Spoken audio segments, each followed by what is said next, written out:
And here we are again, He.SHE.THEY family, locked in for the next weird and wonderful installment of our podcast. And don't be fooled by the spiky collars on this one, as it's all about the cutest pup I've ever met, Max the Tribrid.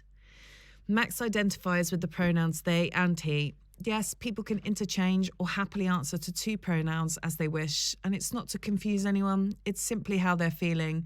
A little tip, no one ever minds if you're not sure and you ask someone's current pronoun politely. Max describes themselves as a dog born of a witch, survivor of a vampire turn. I mean, if they bring out an origin story movie on Disney Plus, I'm tuning straight into that. Sounds like Hocus Pocus meets Blade meets Underworld, and I am here for all of that. Jokes aside, Max is actually magic on the dance floor, aligned with pop culture in the UK, which we can hear about, and has graced the stages of He.SHE.THEY so many times now with a boundless energy and has become very much part of the family. They hail from Portugal originally, but now reside in the hotbed of queer creativity in East London. You can find Max modelling with the Cock Destroyers or hosting and go-go dancing for multiple awesome parties across the city and abroad. Always a pleasure to have some time with our friend that isn't shouting over a speaker system at 4 a.m. Please enjoy this beautiful chat with Max the Tribrid.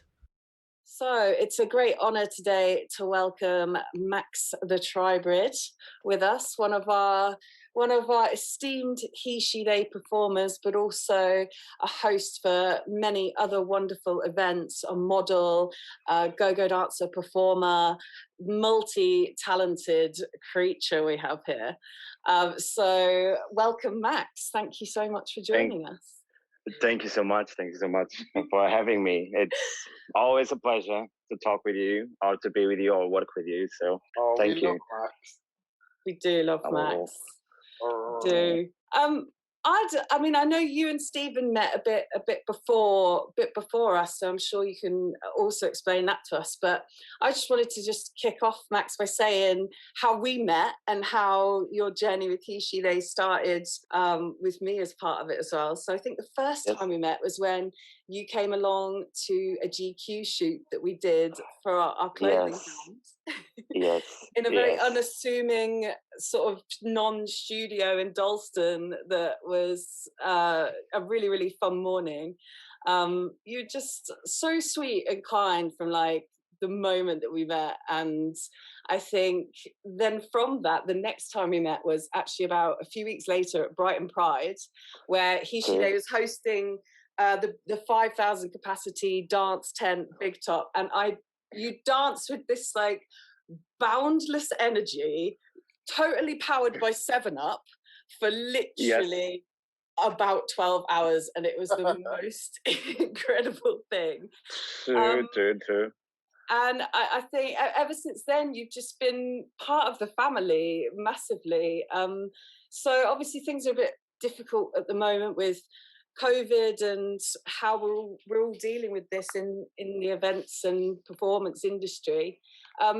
I'd love to know, like, how you feel when you can connect with an audience, when you're up there on stage, what it feels like to be with the audience, feeling the music and having your physical interpretation of it. And was there anything that made that Brighton Pride show in particular special for you? So starting with a shoot and as well with Brighton Pride, for me, like the first feeling that I have when I go to a gig like this is because it's always something new. Like the shoot was, it's new because it's new people, it's a new concept, it's a new project. So I tend to make myself comfortable by making the room comfortable, if I can say that. So I try to connect to everyone that is in the room because it's important for me to make my presence feel easy to everyone to be around. So I try to first connect with the people and then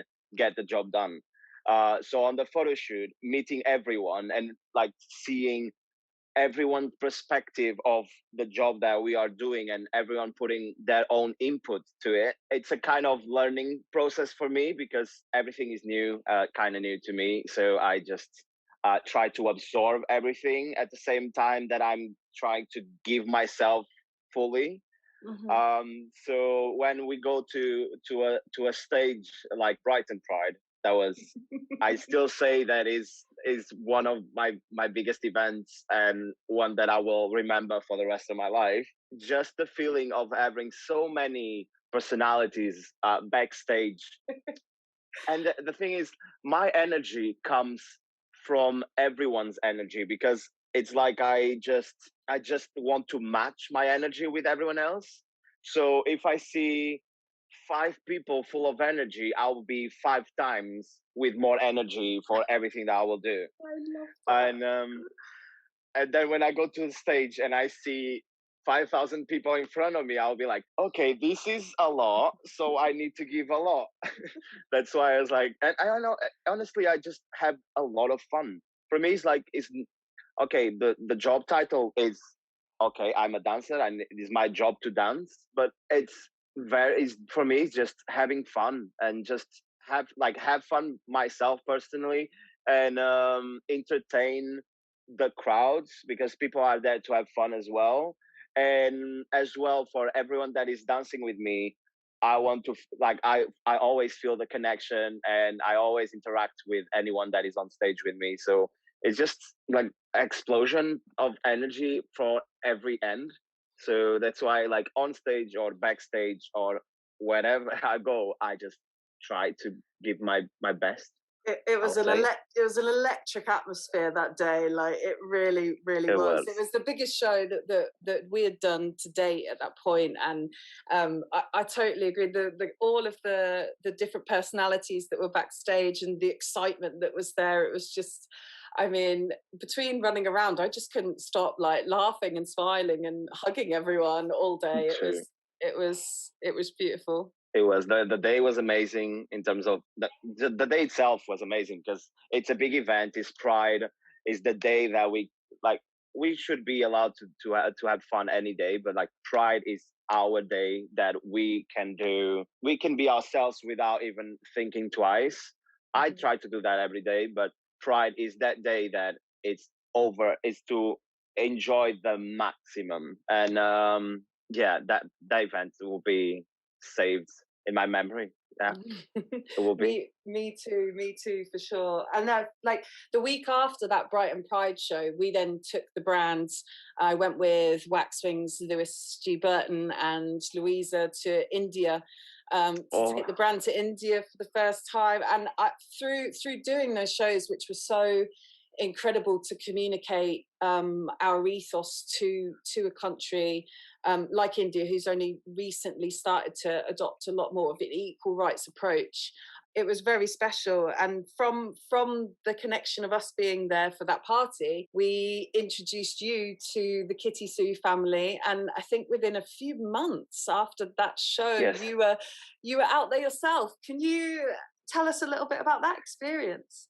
As like I said, like with HE.SHE.THEY, what came to my life from HE.SHE.THEY, I always say, I will be always grateful for life, because all these opportunities came from you guys, and that's why I try to connect with everyone, because you never know the day of tomorrow. And when I got the call, like the message from you saying that you wanted to introduce me to India, to Kitty Sue, my first thought was I was scared to life, because it's literally like I never imagined. I mean, it's not that I never imagined going so far to India, because actually I have an internal joke that is, because when I was back in Portugal, I was an actor. So I did an acting job for an Indian movie. I was a dancer for an Indian movie. Oh my gosh, amazing. I didn't know this. Yes, and this was like 5 years ago. So 5 years ago, after doing the movie, I joke with my friends saying, "Oh, I'm going to be famous in India. I'm going to like with this movie, I'm going to be famous in India, but poor in Portugal." And then 5 years after, you guys just introduced me to India, and India like right away said that wanted me there for one of their shows. And the first thought was like, this is okay. You put into the universe, you project on the universe, and the universe gives you back. But I never thought that that was going to happen. So when I went to India, by myself. It was as I was happy, I was thrilled at the same time. I was like, I don't know what I'm going to do. I don't know anyone. I don't know. My first thing is like, am I going to feel dislocated? Or like am I not like be able to give my all like I give in London? Because like you said, like India just recently start approaching the equal rights like just now. So I was still like, okay, my energy is very sexual, my energy is very unapologetic, so will I have to tone it down for them, or can I be myself? As soon as I arrived, I like just the culture that I was introduced to is something very beautiful. And like I was into like right on the hotel, like everyone was very helpful, very caring, very like they were there for me. I felt like that was the day that everyone had a task to make my experience even like the best. And through all that weekend, I felt amazing because everyone was there. Anything that I needed, because they would provide it. Then when I and the first party that I did was Kolkata, and that's when I met some people from Kitisu and from like parties connected with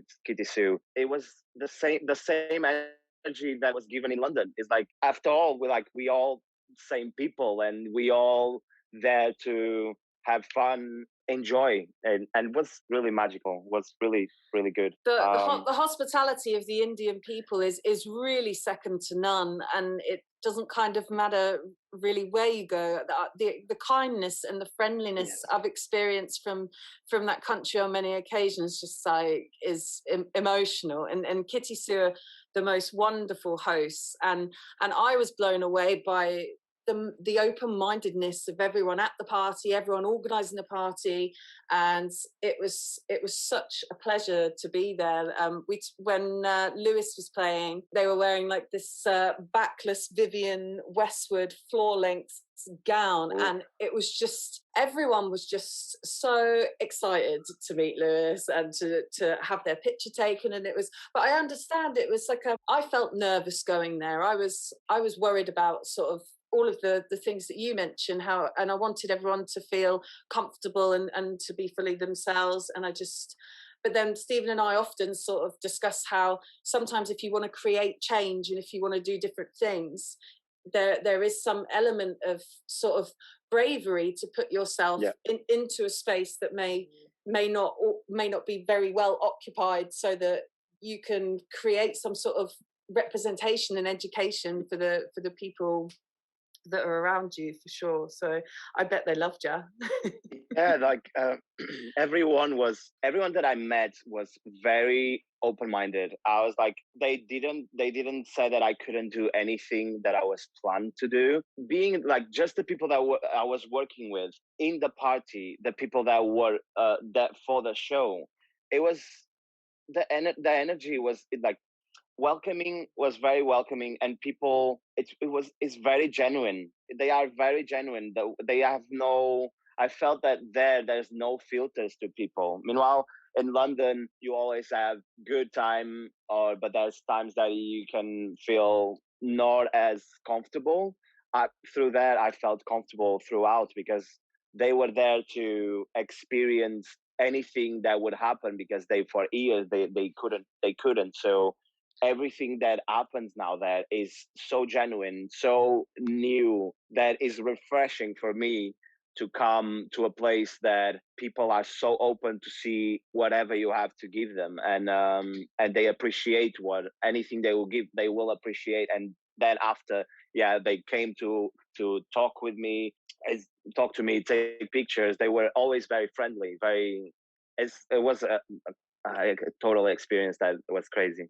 Yeah. I think before one of the performers at our parties was telling us that there was maybe only about like 30 very openly working drag queens previously in India that were kind of, and I was stunned by that number in a country of like so many people. That so many, there just must be so many people who must have a desire to express themselves but feel a pressure or an oppression or just don't feel that they could truly be themselves. It was just a beautiful conversation with Z, one of the performers, who said it was. I know.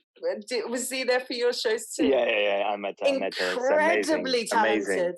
Incredibly talented. Yeah, that was very special. And I also ended up chatting to one of the people coming to the party, who was in a glittery red two-piece and a big sort of overcoat, and had never ever gone to a party in a look like that before. And like, we had a long chat and sat and had a beer and stuff, and it was just, yeah, it's very, very different, as you say, from London and from, to be honest, a lot of other places. I know you've done gigs in Amsterdam, right? Yeah, I did Amsterdam as well. But it's in terms of India, because something that is so new, like, they give their all and they are rewarded to give their all. Because I saw drag queens and performers that in a couple of years that everything started, they were already shooting for Vogue. They were already doing amazing makeup, and like people that now are doing a TikTok. It's so different from Amsterdam, because Amsterdam people already have their all, and there's amazing performers and still people that try their best, but it's different. It's a different vibe to it. It should be worth mentioning the idea in India has been there historically of like a third gender. Oh yeah, you have absolutely. I'm Geordie, so I'm going to mispronounce this, but the HE.SHE.THEY, a group that identifies as neither male nor female, which can range from natural hermaphrodite to a male cross-dresser in a sari. So it's interesting that India has had that, but then it's almost where that meets modernity. It has that issue, like in terms of doing drag. And I mean, Hinduism's the oldest religion on the planet, and like threaded through those texts and stuff is about, you know, these deities who have the ability to change their gender or all these different things. I mean, it goes, you know, way back when. It feels like, exactly as you say, Steve, like modernity's almost kind of come and sort of cut things off, and we're now having to bring certain things back to really what the root of things was originally, which was a lot more accepting. And then we're bringing hellhounds there. yes you have the whole beautiful beings, and then you have me just to maybe explain to anyone who hasn't met the lovely Max the Tribrid, because I met you originally in the smoking area at Monster Queen. I think either Minxie the Proto-Goth or Stella Marbles in a mask. Monster Queen is just, it does what it says on the tin. It's just lots of people dressed as their fullest monster expression. And then I met you, which were one of the sweetest monsters around. But just for anyone who hasn't had a chance to meet you, because this podcast, like, hopefully will be heard from people all over the world. He's a hellhound. In terms of aesthetic, I prefer to look aggressive, tough, covering spikes, probably covering blood. And that night I was probably covering bruises and scratches and like metal all over. Yeah, it's like I'm just this fur ball of spikes that, like, people is like, when they look, they are not sure if they want to approach, but then when they approach, like you said, I try to be the nicest. I look the worst, but I try to be the nicest. People say that I was like, I don't know if I'm scared or aroused, but they go for it anyway. Yeah, your bark is always worse than your bite. Exactly. But this is more than a character for you, isn't it? It's an extension of how you identify as a person, right? Yeah, true. It started as a character, and then with 3 years doing this, I realized that I was just putting out what was inside of me for years that in Portugal I couldn't express, or like it's a mechanism of actually defense, because in Portugal like things are good, but I'm not as free as I'm in London. So like all the spikes and all looking aggressive is kind of a mechanism of defense to keep people unwanted away. But then I go to parties that everyone has the same mechanism. So we connect through that. We connect through our battles or our inner worries, or like so it's like this image of that I put out is kind of almost the opposite of what I am as a person, but at the same time is like these two sides that I always carry as a person. So I just elevated everything to a character, I think, if it makes sense. It totally does make sense. So I like the character is like around Hellhound, the dog, as a person, if I can call it person. Like I use a lot like it's go to kink scene and fetish, all the pub scene, all the pub play. I use it and on my day-to-day life. With pandemic or not, I still have all my collars and my chains. So yeah, I still use it, everything. Yes. Do you find you've almost you can live more as a pup during the pandemic because you have kind of been inside more? Let's say that in pandemic, I for a year that I had to stay at home. So we kind of tried to adapt. Everyone tried to adapt their lives to what the situations are now. Me as a pup in my house, I mean, I don't do pub play with anyone off the house, but I'm lucky enough that one of my partners lives just around the corner, so we could just create a little bubble. So every time that I'm feeling down, or I would need someone, I could just go around the corner and come and stay with them. So, and they have a garden, they have a bio dog, so I could just play with the dog, be myself, be with my partner. So lockdown was hard, but still I had the support to be myself and to be sane, let's say. I never heard Yes. that term, bio dog. I was going to ask the same thing. I'm afraid I don't know what that is. Do you mind explaining it to us? The biological dog. Like oh right, okay. I thought it's easy for me to just say bio dog and a dog because that makes total sense now. In my head, I was like, is this like a specific like like a cis dog that hasn't transitioned to a cat? Yeah, just like people, because I refer myself as a dog constantly, so people don't understand if I'm talking about an actual bio dog or if I'm talking about another person like me. So I just prefer to say, okay, bio dog, so people can differentiate. I have learned something today. Thank you. And what a great DJ name. Yes. I don't even know if there's a term, if I'm able to use it. I just use it because I think it's not harmful for no one. No. I just Urban Dictionary it. Go claim it. I will claim one of my words will be in dictionary.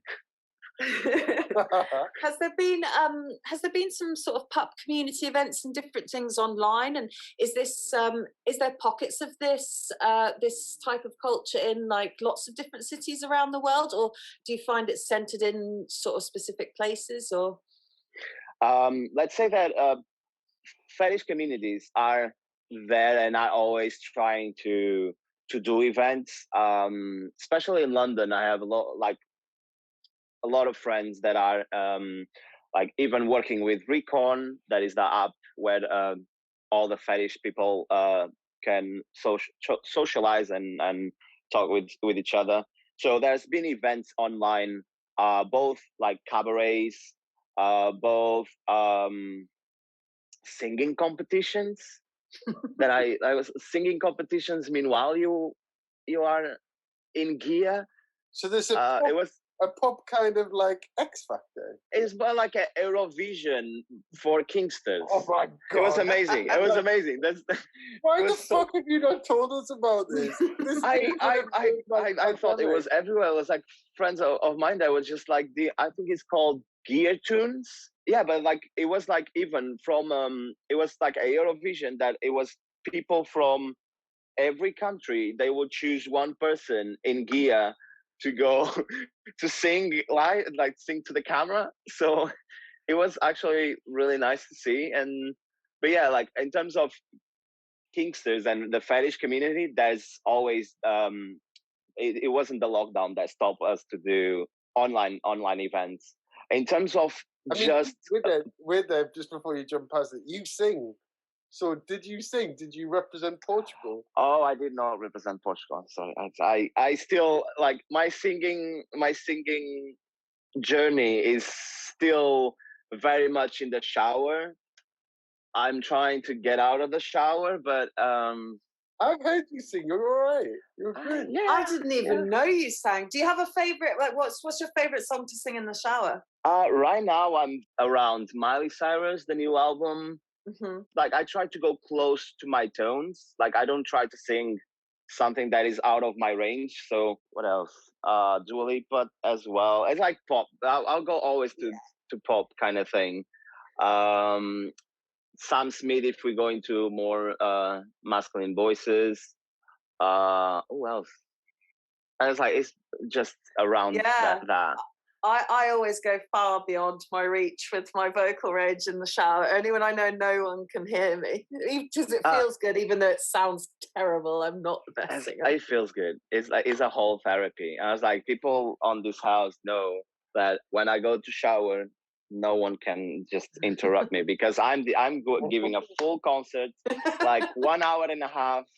1 hour and a half just singing my lungs out, and yeah, and people are vibing outside, so I'm happy. It is such a form of therapy. I do totally agree with that. It feels like it's a great release for sure. I saw your TikTok video. You did a little mini TikTok video of the HE.SHE.THEY track where you did a change into your look.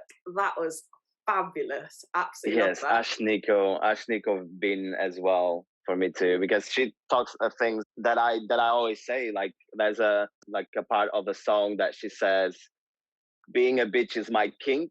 I relate to everything she said. Being a bitch is my kink. What the fuck would you think? I just relate to it. So I think like doing TikToks is very like I know that I can do like a lot of things, but I need specific places to do specific tasks. And being closed in my room is difficult to work because this room is mainly to sleep. Mm-hmm. Your bedroom is full of like the weirdest crap, like not crap, but like just weird stuff. Memorabilia. Yes, like my room is full of my gear and my props and everything. Because haven't you got Harry Potter stuff as well as a contrast? Oh yes, I have Harry Potter. I have Pokemon. I have yes. It's all my lights are controlled by Harry Potter spells. So yeah. Oh my god! So you have to say like stupefy, and then like the pink spotlight turns on. Yeah, it's like I need that in my life. If I say like I go for the normal commands. So if I say like Expelliarmus, the lights go all red. That's what I mean. It's not just like a sex dungeon. It's just one of the most interesting things in the world. Just where you can spell cast and stuff. And it works. Yeah, basically, I actually have a video of me just like telling spells, then the lights just go off. Apart from the Harry Potter, I just have a setup that is Ariana. So I just say, Siri, bring Ariana. Everything turns like pink and blue, and then the Spotify starts playing Ariana Grande. That is a whole mood. Into You's one of my favorite songs. I love Ariana. She's exactly. Great. She's fabulous. If you're up for it, Max, I'd love to know, because I've just been thinking here that I don't really know like what sort of brought you to London initially, and like whereabouts you grew up in Portugal, and what your kind of story was before you came here and your life was like in Portugal. I mean, aside from acting in Indian films based in Portugal. Yeah. That's it. What's your normal origin story? How did Max Tribrid get? How did Max like evolve to the being that is today? Let's say that in Portugal I was very shy. So any kind of interaction, I wouldn't be there. My upbringing was being closed in my room, doing my own stuff. That I don't even remember what my stuff was back in the day. Comparing the life that I had before to seeing all the kids right now, when you see kids like Billie Eilish, they are 18 years old and they won Emmys already, or like awards. And I look back and I was like, I was closed in my room doing nothing for my future. But because Portugal is Portugal is not a land of opportunities. When I was there, I was always the shy kid that wouldn't speak to anyone. I would always be closed. I had friends, but I was one of the kinds that meanwhile people will have groups. I was the one that was in all groups, but in the end in none. So meanwhile everyone was going to the cinema, I wouldn't be invited because they would uh, think that I would be with other people. And that's why, like, in the end I was just alone, till the point that I actually went to Boy Scouts, and Boy Scouts was my first change in terms of being a social being, because they forced me to be social. They forced me to be, first of all, to be the first to speak, because they realized if we were having a meeting, I would be the last to talk, and I would say, oh, he said what I wanted to say. I agree with that person. And then they realized that I wasn't even speaking anything, because in my head, I was just terrified that anything would come out of my mouth was automatically wrong, because I didn't had an upbringing that taught me how to talk or how to interact. So in my head, everything that I would say or do would be automatically wrong. So I would just retract myself from everything. And Boy Scouts just change everything, because they would put me to first in anything. If you was to talk, oh, you go first. We want to know what you're thinking. To do something, they would nominate me like to be on front of the line. So that was the change that I needed. And then as soon as I start working, I did all kinds of jobs that the Boy Scouts helped me to. I was selling door to door. Every door that would open, I would have to speak with them. Selling on the phone. I was selling everything. I feel like the Scouts might have exploited you, you know. Like, have you got your call center badge where we go and sell you? I have everything. I said that I sold I can sell ice in the polls. Like, I can sell literally anything, because I sell perfumes, I sell mattresses. So mattresses and perfume. Yes, it was crazy. I was selling perfume door to door in the winter. Raining. You need a Netflix show based on your life, mate. Like, it would be the most interestingly odd. You couldn't write that. That's sublime. Like, joins the Boy Scouts, sells mattresses off the phone. So yeah, it was weird, but all this little experience that I had helped me to what I do now, because now I don't need to sell mattresses. I need to sell myself. Yeah. I need to sell my image. So if I can sell a mattress to an old lady, I can sell my image to whoever wants to see it. So Sophia and I. Oh yes. So it's like Portugal is not a land of opportunities, like I said. So when I start discovering that I was gay, that I always knew that I was gay, and I never had the denial, because it was it came natural to me. But when I start trying to do the things that I wanted, so I start going out. I start working on the local gay bar as a bartender. When I start seeing all this, and that's when the first drag queens came to the scene, and the go-go dance. First of all, was the go-go dancers. So I would look to the go-go dancers, and I was like, that is too easy. That is too easy. That I like. What they do is too easy. They just go naked and just do 1-2 step, and that's it. And I was like, so me as a bartender enjoying the whole scene. I tried to be in the scene, but be more as an artist, to put my input into it. And as soon as I said that I wanted to be a performer, like the drag queens, but trying to do my own character, that is based in fetish, based in horror. I tried, But even though I was known by the clubs and the bars because I was working for them, working as an artist though, it went to nothing. It went to nothing. I had to do my last year in London, in Portugal, was one of the craziest years because I got a job on a restaurant that I was full time working from, let's imagine 10 in the morning to sometimes midnight, like every day, and then I would have off Saturday. So I would go from like Monday to Friday on the restaurant, running from the restaurant at midnight to go work on the bar from midnight to 4, sleep a little bit on Saturday to go again to the bar, working from 10 in the night to like 4 again, to Sunday to be at 12 on the restaurant again and do it till midnight again. So my life was, in that moment, was I didn't have a way of resting.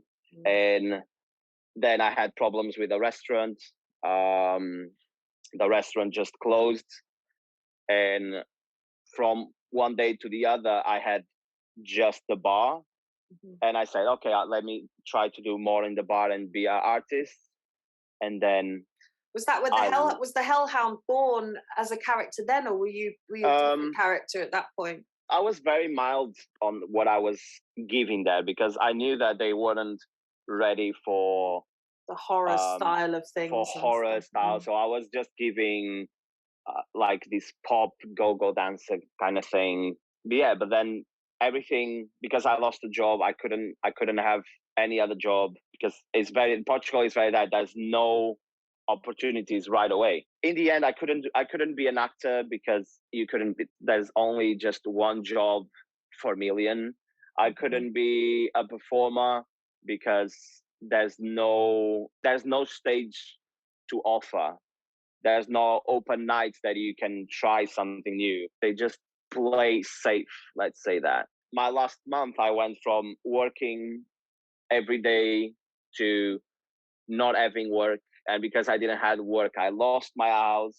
And because I lost my house, I can say that now I was proper homeless in the end.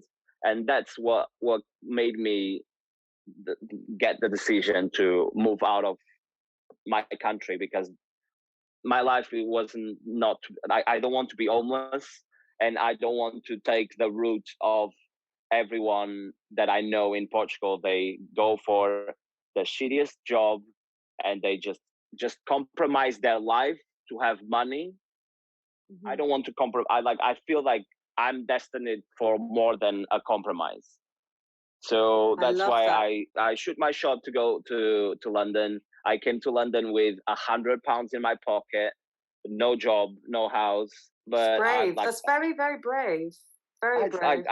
I knew that I couldn't stay put. I'm a kind of person that I don't like to be stopped. I don't like to be stopped. I need to do something. A friend of mine just gave me a home, and in 1 week I had a job.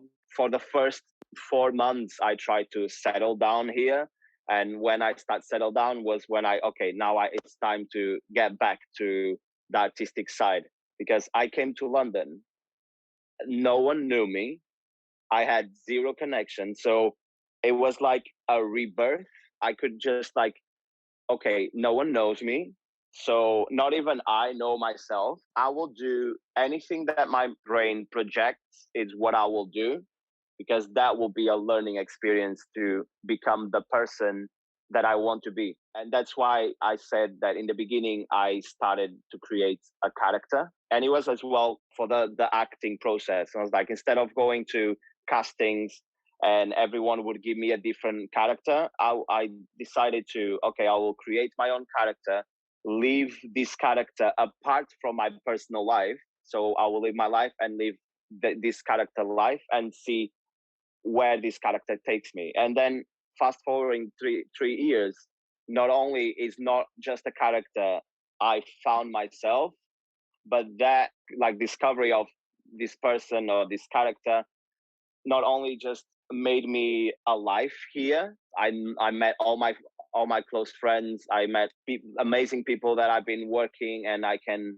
hang. But it not only in London, it took me as far as India. So far, I'm happy to what I accomplished, but at the same time, I'm the kind of person that wants more and more and more. So my friends say that I'm too impatient because I don't like to wait or to be stopped, because I'm always running for evolving and to learn and to create more experiences and more memories. I think you should be very proud of yourself. That's not an easy journey, and it's amazing. And I didn't realize that you'd only been in London 3 years, and everything you've created since then. It's beautiful. One of the things actually which I wanted to ask you about was, can you tell us a bit about your work and your photo shoots with the cock destroyers? Because there is some incredible imagery on your Instagram. Crazy. What an incredible photo shoot. I think you did 2 photo shoots actually with them, is that right? I actually did 2 or 3 with them, and it's been like the people that I've been working with, is just, it gets to a point that I look back and I was like, no, it's not me. It's not me doing all these shoots with all these amazing creatures. But then at the same time, it's like, no, that's I'm there. I'm doing like it's, and with the cock destroyers, it was like, just for those people listening, can you just give a quick explanation of who the cock destroyers are, and how you came to meet them and do the shoot?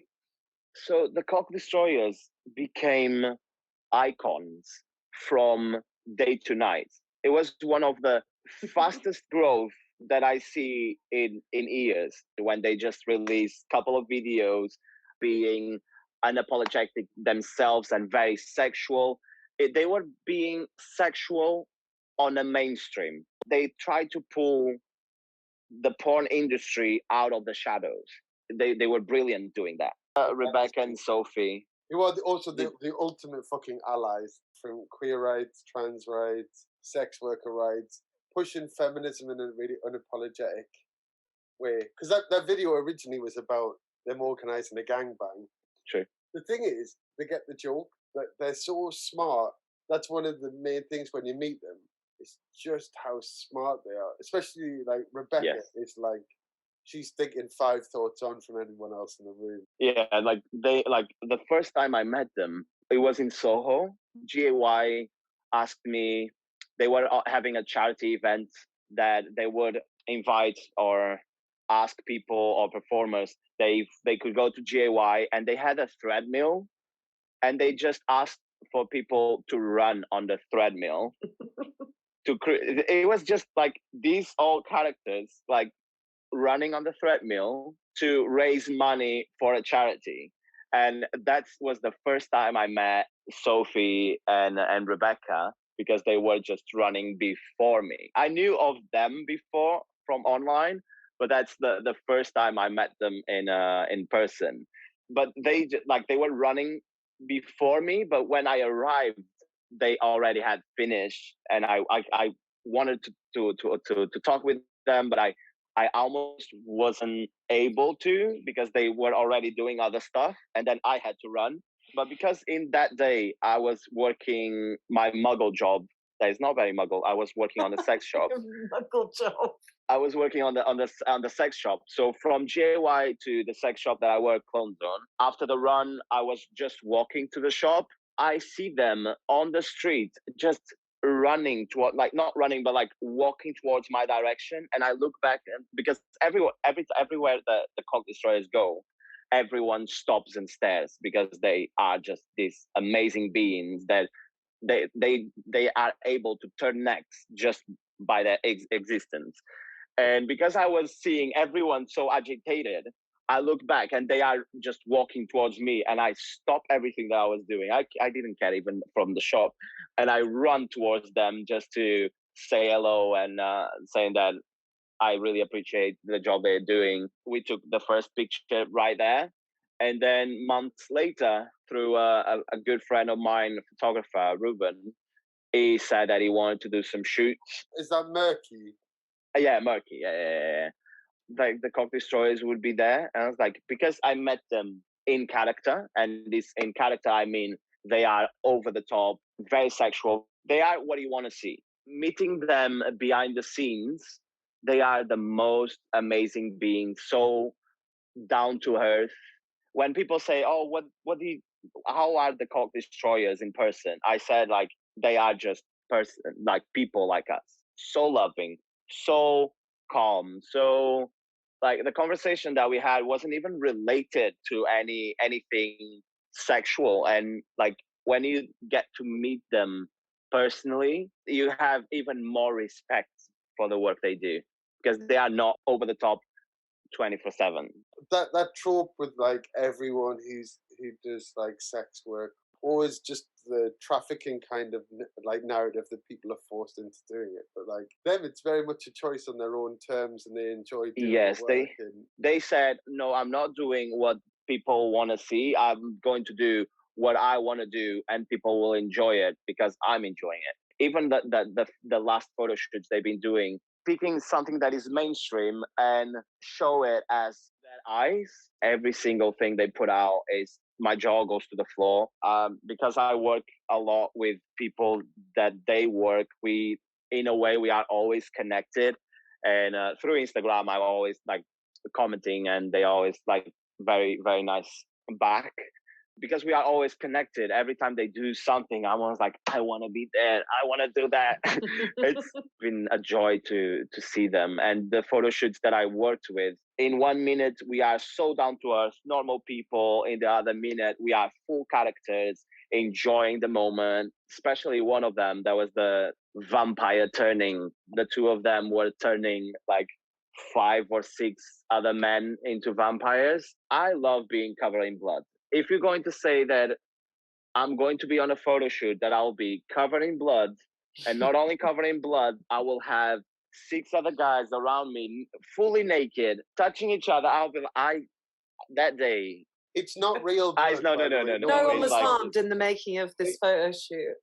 No. It's like it's just glycerin with food coloring. It's not even. It's very sweet. It's very sweet. Everyone covered in blood, everyone just on top of each other. I was like, I'm in gay heaven. So it was just crazy. Like I don't know how I kept my posture, because human contact on that photo shoot was so much that even on the photos you can see trails of my hands on the other models.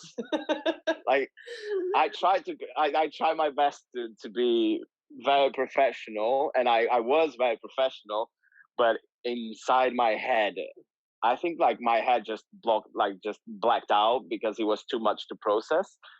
They're just amazing because they match that energy with you, and you match your energy with them. So in the end, the results will never be bad because they are too good. So can we go and get a global exclusive? Are you going to be in the next series of Slag Wars? I cannot say if I will be or not because I'm still talking with them, and what I can say right now, I'm getting. We love Ty's family as well. So fellow Slag. What I can say is I'm getting ready. If I'm going to be on it or not, my looks are on the cooking.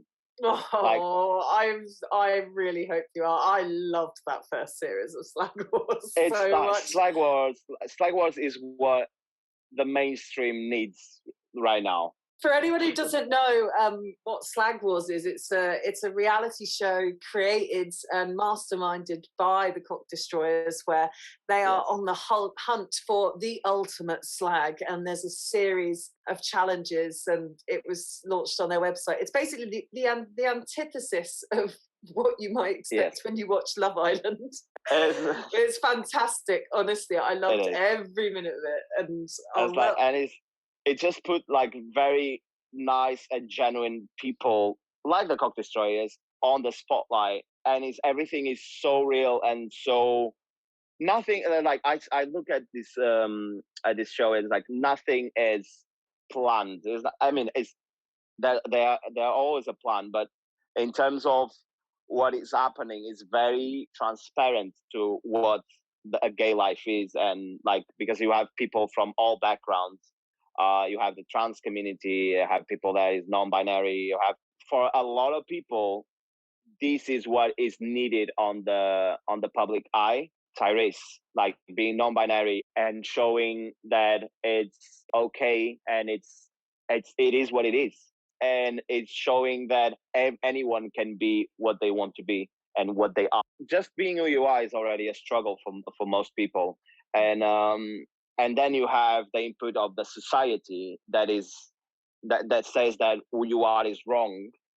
But then if you go even further to what is supposed to be your community, and you still have people on your own community pushing back your existence, that's the thing that I really don't accept. And every time that I have a platform to talk or like I just tell people to let people be people, whoever, like just let them be who they are and let them do what they want. And this show is very about that. It's like, show me who you are, show me what you do, and don't put a character. Or even if you put a character, like it's your own decisions, it's your character, and your character will, because it's yours, will reflect who you are or what you do. And that's what I feel with the Slag Wars show. That's what I feel every time that I look with that I work with the Cock Destroyers. And when I work with HE.SHE.THEY is very that as well, because HE.SHE.THEY, like, just I like for the parties that I've been and the shoots that I do is like, it's very like, show us who you are, do whatever you want. And the people that I met there is like, I learned so much from everyone, because you have all backgrounds, you have all sexualities, you have all like artistic inputs that you just like. For me, I just feel honored to be inside this family and this community. Like, it's that in the community you have bads, but if you start going on the good path, you create your chosen family. And chosen family in these times is the best that you can have, because if you have any issue, you know that you will have people that will be that for you. Nowadays, that's especially after all these years, knowing your family, it's chosen family. That for me is just family. I just call it family. Knowing your people. You are definitely the HE.SHE.THEY pet. Oh yes. There, when we open the door after a long day of work, they're jumping up, clawing us, trying to extract blood. Yes. No, yes. it's an absolute honor to have you part of the family. Always, like, you just always bring the most incredible energy to whatever space you bring to. It's wonderful. So you were saying earlier that your friends always say you're quite impatient, and it's always about what's next and all these things. So when we come, fingers crossed, very soon out the other side of this madness, and the world is our oyster once more, what's the dream trajectory for you, Max? Where would you like to be? I want to be everywhere. It's not like I want to be in every party for my face to be in every party or every event. I literally just want to be everywhere to enjoy everyone. And because I just want like have experiences and new experiences. And you've been starved of all that energy that you can multiply and put back out into the universe. You need to go and charge it up again.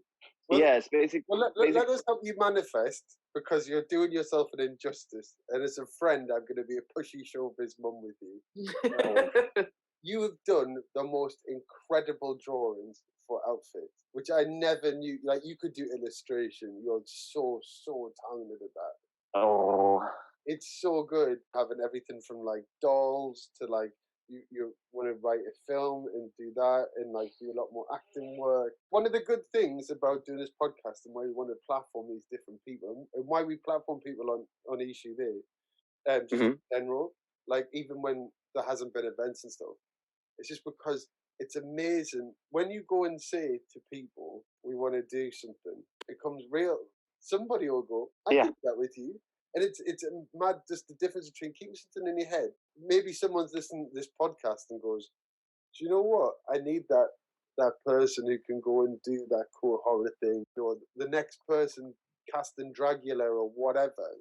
The thing that I like the most is to learn. And I don't like to learn from books. I don't like to learn from what's written. I like to learn by experience, by doing. And every time that I'm with someone that is an ace on their art, I just want to be like, imagine if I need an outfit, and I want a specific outfit with a specific person. Especially, like, imagine we're talking about the Cock Destroyers, and they work with a brand that is HE.SHE.THEY, that is a brand from bespoke latex and leather. I'm creating an outfit with them, and the thing that I say, I was like, let me be there for me to see how you work. And not only I want to see how you work, if I can try it and to help. That's how I love to learn. Every time that I do something, I'm not just doing something, I'm learning. Mm-hmm. So, and with Luke was from the beginning is like the best makeup artist that I know. Fantastic, honestly, mind blowing, really good. And it's like it's crazy what he can do with makeup. Mm-hmm. And that's why I became really close with him, because I admire him so much, not only as an artist but as a person. And from him, that's in the world, like, yeah, he's the sweetest person. Yeah, and like that's how I started learning makeup. Like now I even got booked as a makeup artist for one party. So it's like I try to like learn, and if I can master it, I will master it with time. And that's why, like, on my drag house, I feel like I have so much to absorb, because in one side I have Luke that has all the makeup skills. Then I have Markio that is all these headpieces and all this crazy. Markio, by the way, talk about amazingly lovely humans. Yes. And the husband, just Ryan. Ryan is the best with outfits as well. So we formed a house, like a drag house together. It's not a drag house; it's like artist house, called the Bird Egg. So the name is still on the making, but for now we are the House of Bird Egg. And for me, is I see Luke is all the makeup, Markio is all the amazing headpieces, Ryan the stylist. And I look at myself, I was like, okay, I'm the body. Let's a body, yes. I'm the body. I'm the personality. No, not personality, because everyone has personality. So I look at them and I was like, I had so much to learn from everyone. And I was like, okay, you could just be the mannequin in the middle, and you can have this close-up view of exactly how they do everything, and you're just looking fabulous, but drinking in all that knowledge at the same time. Yes.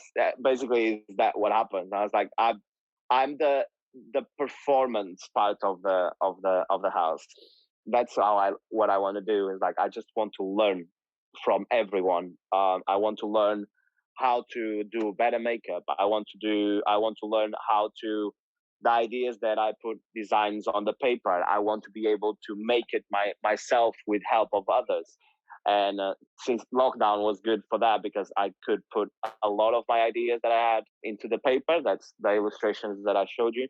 And now I'm trying to reach all the artists to be able to work with them and learn. And then as well with the parties, I want to be at the party, because the thing that I actually want to put out is not just go-go dancing. I want to do choreo, and there's parties that have people that specifically do choreo, and that is a process for me to evolve my skills. Yeah, I can move, I can dance, but I want to do more. I want to improve.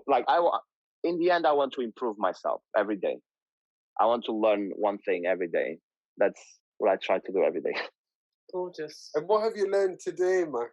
That being lazy is not an excuse. I mean, that's been like my whole lockdown thing. It's like, I need to stop being lazy. Try not to put too much pressure on yourself, though. It's very difficult at the moment. All of us, like, we're all confined, and it's very difficult to be creative and to be productive all the time when we have no out. Like, it's difficult. You're not lazy by anybody else's standards other than your own. True. I mean, like, I just see, like, I see everyone.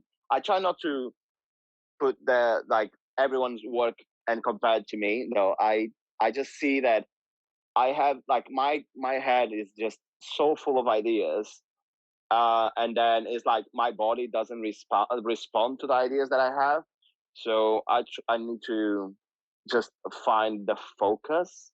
But I think as soon as the world start opening is when I start getting focused, because is when I start getting to the gym. So I can just, like, all the frustrations, I put it all to workout. And as soon as I arrive to my home, it's not a room of frustrations, it's a room of opportunities, because all my frustrations are out already. So I just need the real world to start over. Then I will put pressure on myself if I'm not doing much, because now everything is closed. Even if I want to start doing outfits, there's no much stores of fabrics that I can go buy. So it's like I can do a lot, but in the end I can't. So I don't put much pressure now. I'm just really waiting for next week. I'm really excited for just go out of the house, go to work, go sell. I basically will sell sex again, sell all the dildos of the shop. And everyone will have worn theirs out over the last 12 months. So I think you probably have a pretty busy time period. Oh yes, I was like, I was like, they will sell out. I'm sure of it. And it's like 1 year of people being at home bored to life. So now it's like I'm really excited to just go back to the sex shop and just sell and just sell pleasure to everyone. Yes. Dildos for everyone, like Oprah. Yes. Promotion. You get a dildo. You get a dildo. Look under your seats. You all get a dildo. You should turn this into like a talk show, like Ellen, where Sophia and I are nice to the guests. And, just not each other. Yeah. I'll bring all the dildos of the shop. Yeah, we've got Max again today. Housewives of America. Well, Max, thank you so much for today. It's been an honor and a pleasure as always to be in your company. I can't wait until we can hang out together again. And I mean, you're certainly destined for far more than a compromise, my friend. So I wouldn't worry about that at all. Very good link there. So, thanks. Thank you so much. A lovely and very honest chat there from July with one of our favourite London hosts, Max The Tribrid. If you weren't lucky enough to buy a dildo from Max before he sold out when the shops opened, then check out his Instagram page in the show notes for more information on his current projects. And check out HE.SHE.THEY's page to find out when the next event is happening that Max is part of. If you enjoyed today's chat, please follow us and make sure you don't miss an episode. And to help other people find out about HE.SHE.THEY, please don't forget to review us, give us star ratings, send to a friend, or whatever joy-spreading mechanism your streaming platform or social media offers. Thank you so much. See you next time.